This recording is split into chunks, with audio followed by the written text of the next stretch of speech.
Hey, Booktube Sean here, coming to you with my weekend books, and this is coming a day later than I wanted it to. You're seeing this on Monday. Well, if you're seeing it the day I posted it, it's Monday. But yeah, I just didn't have time to film until this evening after the weekend of shows. So.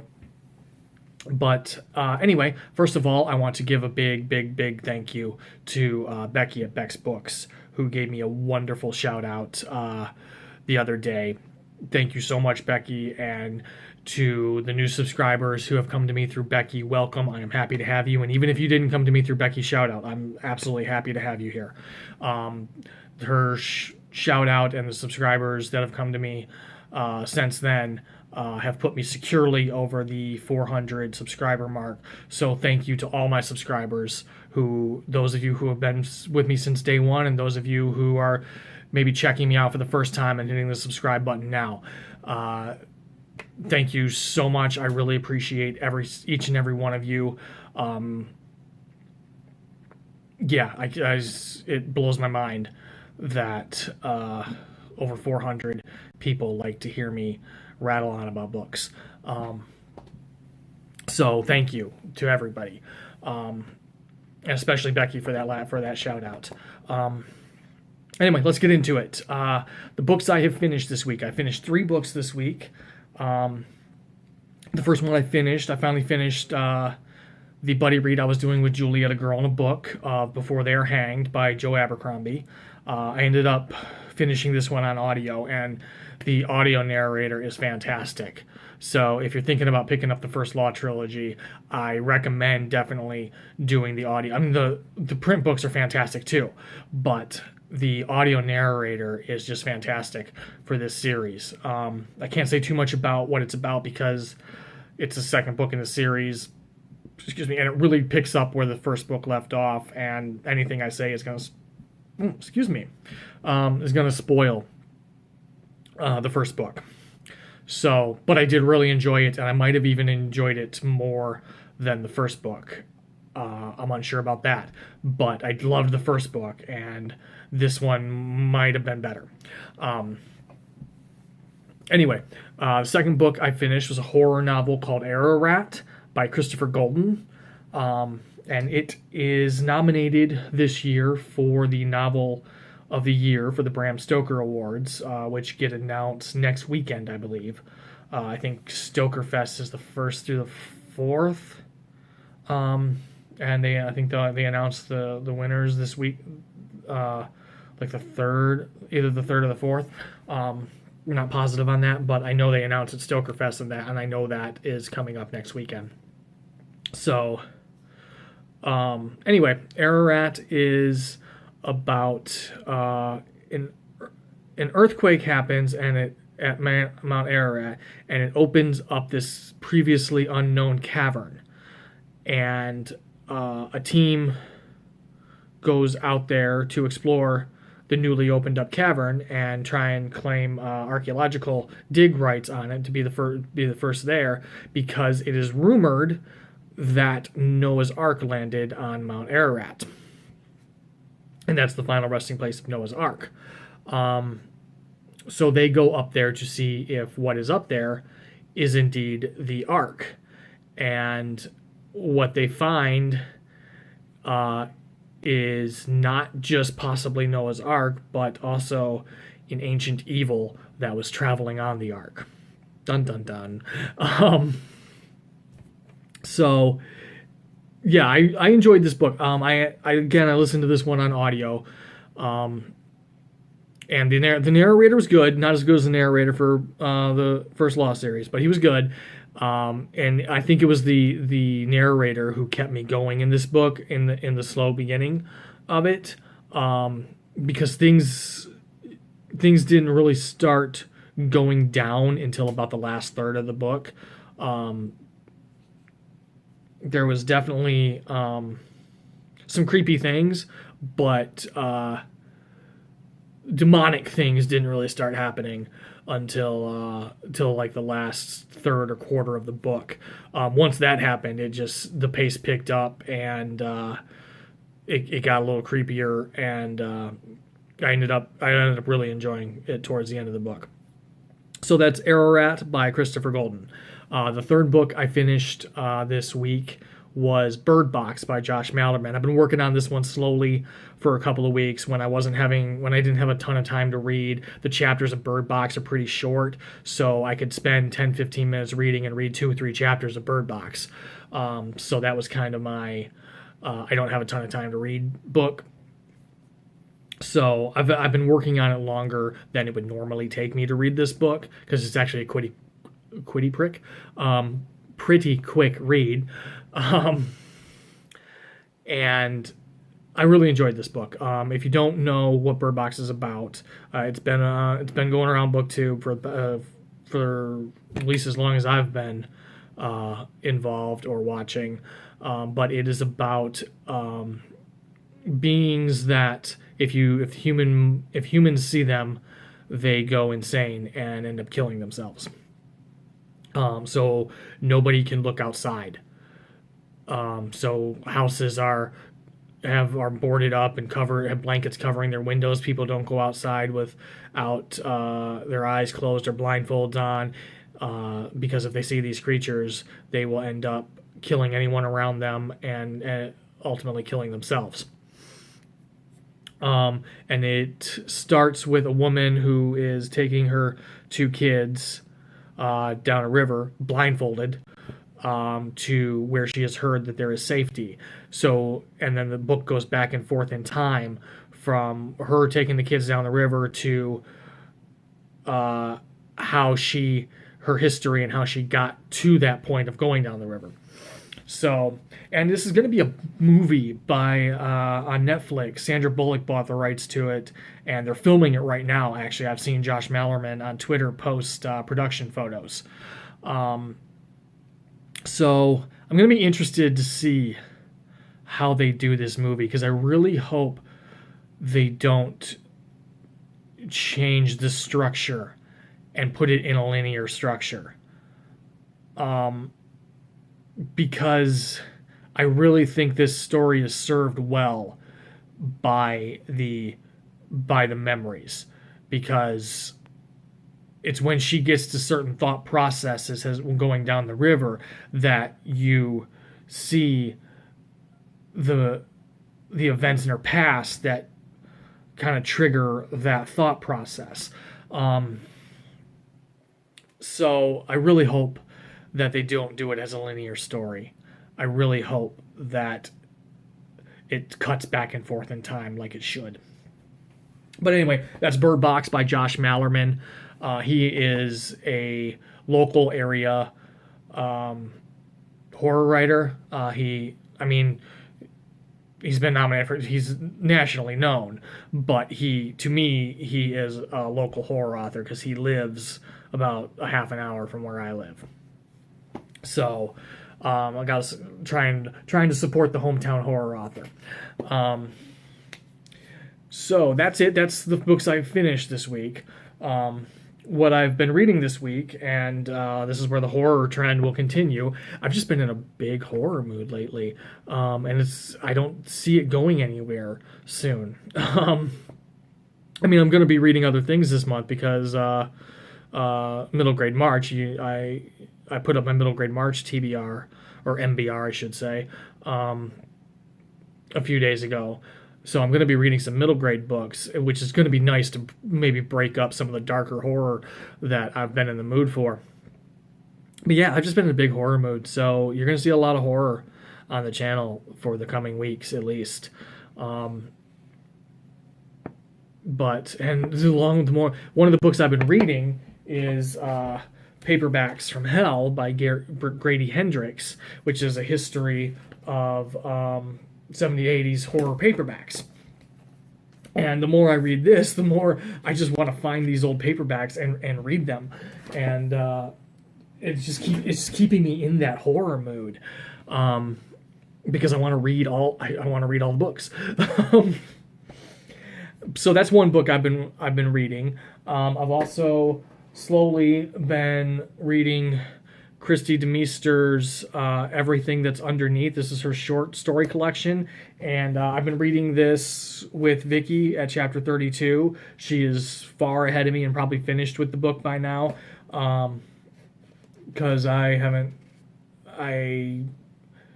had the time to focus on it like I would have liked.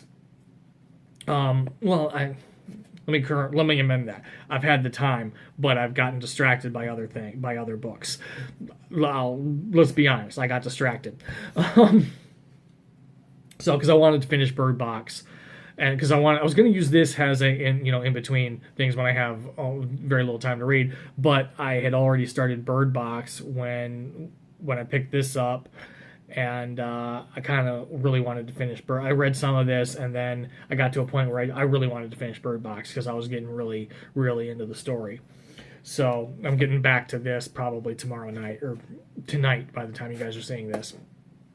So, and I've already sent her a message saying that I'm getting back to it.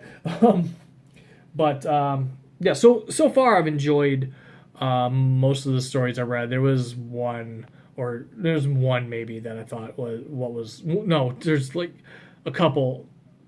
The last two I read, honestly don't even remember what they were, because they're like 2-3 page short stories, and I don't always get the point of stories that are that short, and they made such a little impact on me that I don't even remember what they were. But the story was it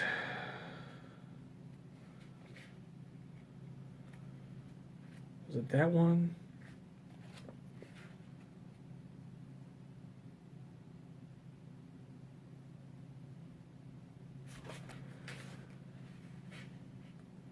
To sleep long, to sleep deep, I think is the one that I've enjoyed the most. Yeah, I think that's the one I've enjoyed the most so far. To sleep long, to sleep deep.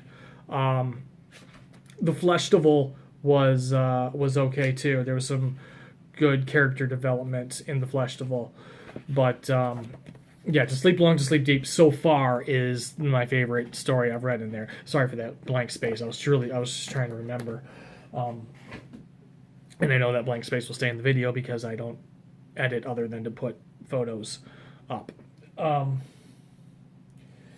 I've also been reading Audition by Ryu Murakami. I'm reading that with Stephanie at That's What She Read and Devin at the Insomniac.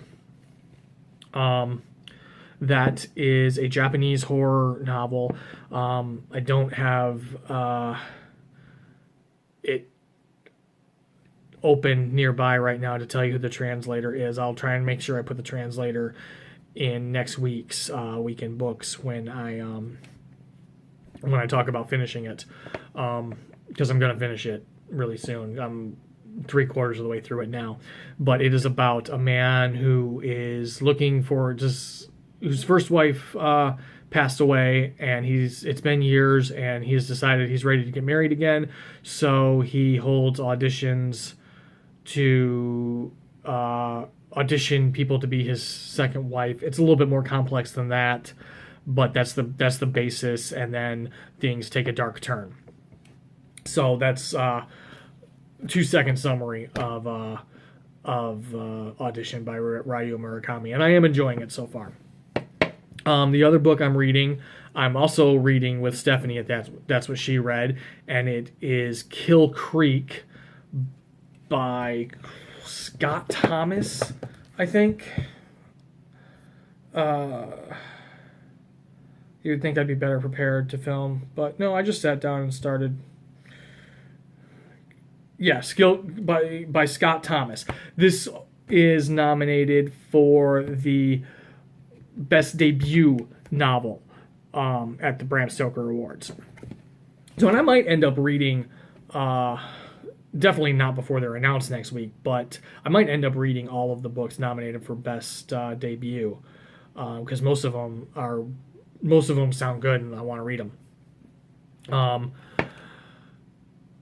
We'll probably read a couple more of the ones nominated for Best Novel, but I don't think I'll get to all, because one of them is Sleeping Beauties by Stephen King and Owen King, and I don't see myself. I'm gonna read that one, but I don't see myself getting to it anytime soon. But anyway, Kill Creek is about 4 authors. At its base level, is about 4 authors who spend the night in a known haunted house, or what's rumored to be a haunted house, and it actually is. And that's really as much as I know about so far. I'm still in the beginning parts of that. I decided to focus on Audition since it's short and I could knock it out pretty quickly, and then get back to Kill Creek. But Stephanie and I are both really enjoying Kill Creek right now. It's really good so far, and like I said, I'm only 16% of the way through it. Haven't even gotten to the heart of the story yet, and I'm already loving it. So, I think that's it. I think that's what I'm working on actively right now. I have other things that I just randomly pick up, but that's what I'm actively working on right now. Like I said, a lot of horror. And I do have a bit of a book haul portion. I know I'm starting to run long, so I'll try to do this quick. I went to the used bookstore last week, and after I filmed last week's Weekend Books. So I got a few things there. I got Lonesome Dove by Larry McMurtry. This is a classic Western story. I don't know much of the plot line, but it's one I've always wanted to read. I've even had this edition before. And where I got this, I might have even turned in my old copy too. I don't know. So this might even possibly be my old copy from a long time ago. Who knows? But it's my local used bookstore, so it's possible, I guess.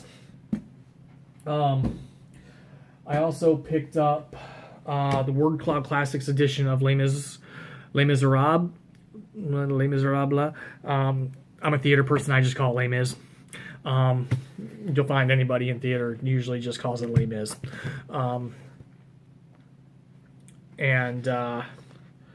This is a beast. I don't know when I'll ever get to this, but it's one I have wanted for a long time. So I ended up getting it for half the cost of what it was. I think it got marked wrong, because I don't think it was I don't think it's a used copy. I think it just got marked wrong, but I benefited from that. So, I also got, back in my Detroit Book Festival book haul, I will try to remember to link that below, but in that book haul, I showed books 1 and 3 of Ken Follett's Century trilogy, and I finally got a decent or good condition copy of book 2 of that to match the books 1 and 3. So I now have all 3 books of the Century trilogy, and I will get to that sometime. Another one I picked up at the used bookstore, and this was like they had this marked for $1.50, and I guess she told me that it was marked so cheap because they don't have a lot of room to store paperbacks, so they mark them cheap so that they can get rid of them. But Good Lord Bird by James McBride, and this won the National Book Award in 2013, so it's one of the books on my award winners project that I want to do. So I was happy to find that for $1.50. I also got, you guys heard me talk about in my last week in books that I finally finished Ken Follett's Pillars of the Earth, and at some point I'm going to read the second book, which takes place a couple centuries later, World Without End, and I was able to get a really good condition used copy of it for $5, I think I paid for it. So, and it's a $20 book, so I was really happy to find that. And I also picked up a nice hardcover edition of Ghostwritten by David Mitchell. David Mitchell is an author I've been wanting to check out for a long time. But then I learned, I don't know, maybe 6 months ago or so, that all of his books are kind of connected loosely into the same world. Like, he will reference things from other books in his books. So it's kind of a shared world kind of thing. So when I find that kind of thing out, I want to read them in the order they were published in, so that I can enjoy all the Easter eggs of the previous books. And that is his first published book. I also got a copy. That's the used bookstore trip. This I got off of Amazon. Another Day in the Death of America, Chronicle of 10 Short Lives. And this is not because my channel is not a place to debate politics, but with all of the gun violence in America, what this author has done is he just picked a day in America's history. He is an English author. He lives in England, and he just picked a day in America's history, just a random day, and wrote about 10 gun deaths. I think all of kids. I'm not positive on that. But yeah, in this one day, he found reports of 10 gun deaths in America. So, and it covers those 10 people. And this is a book I've been wanting for a while. I got a copy of this from the library a long time ago when it first came out. I mentioned in my last video that I'm a Monty Python fan, and fan does not even begin to cover it. It's a gross understatement to say I'm a Monty Python fanatic. But I got Michael Palin's diaries from 1969 to 1979, the Python years. And he started keeping a diary around like a week or two before they started talking about forming Monty Python, but he started this published edition of his diaries when filming began on Monty Python's Flying Circus. And I'm really excited to get into this. I did read part of it when I had it out from the library a long time ago, but I love Monty Python. Now I got a couple of books from publishers. First two books I got from Word Horde. They sent me a copy of Beneath by Christy DeMeester and a copy of Tales from the Talking Board, edited by Ross Lockhart, who is their publicity head of the publicity and is who I reached out to for these. They made a post earlier in January looking for reviewers, so I responded to the post, and they sent me these two books on request. This is a short story collection. I think mostly tales dealing with Ouija boards, and this is Christy DeMeester's debut novel. The other one was a short story collection. And I'll just read the back really quick. When reporter Cora Mayburn is assigned to cover a story about a snake-handling cult in rural Appalachia, she is dismayed. For the world of cruel fundamentalist stricture, repression, glossolalia, and abuse is something she has long since put behind her in favor of a more tolerant urban existence. But she accepts the assignment, dredging up the long-buried memories as she seeks truth. As Cora begins to uncover the secrets concealed by a veneer of faith and tradition, something ancient and long concealed begins to awaken. What secrets do the townsfolk know? What might the handsome young pastor be hiding? What will happen when occulted horrors rise to the surface, when pallid and forgotten things rise to reclaim the earth? Will Cora and the earth survive? The answers and pure terror can only be found in one place, Beneath. I know Rachel at The Shades of Orange really loved this book.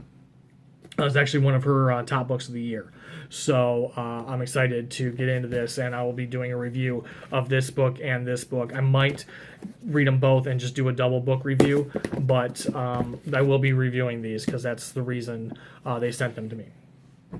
The next book I got was not from Word Horde. It was from different people, but Wonderkind PR sent me a copy of The Song of All by Tina LeCount Myers, and I will read the description of this really quick. That's the sell sheet. On the forbidding fringes of the tundra, where years are marked by seasons of snow, humans war with immortals in the name of their shared gods. Urgen, a human warrior, is ruthless and lethal, a legend among the brethren of hunters. But even legends grow tired and disillusioned. Scared and weary of bloodshed, Urgen turns his back on his oath and is calling to hide away and live a peaceful life as a farmer, husband, and father. But his past is not so easily left behind. When an ambitious village priest conspires with the vengeful comrades Urgen has forsaken, the fragile peace in the northlands of Davinia is at stake. His bloody past revealed, Urgen's present unravels as he faces an ultimatum: return to hunt the immortals or lose his child. But with his son's life hanging in the balance as Urgen follows the tracks through the dark and desolate snow-covered forest, it is not death he searches for, but life. When I read the description of that, when they sent me an email with a list of books that I might that they would be willing to send me if I was interested, that just sounded really cool. And yeah. So I hadn't heard of this author. I guess this is her debut novel. I hadn't heard of the book yet, but the description just drew me in, and I really wanted to receive this. So thank you for this, and I will feature it further when I get around to reading it. But that's it. That's my weekend books. Once again, excuse me. Thank you to all my subscribers. Welcome to all my new subscribers. I am happy to have you, and I will see you all in my next video.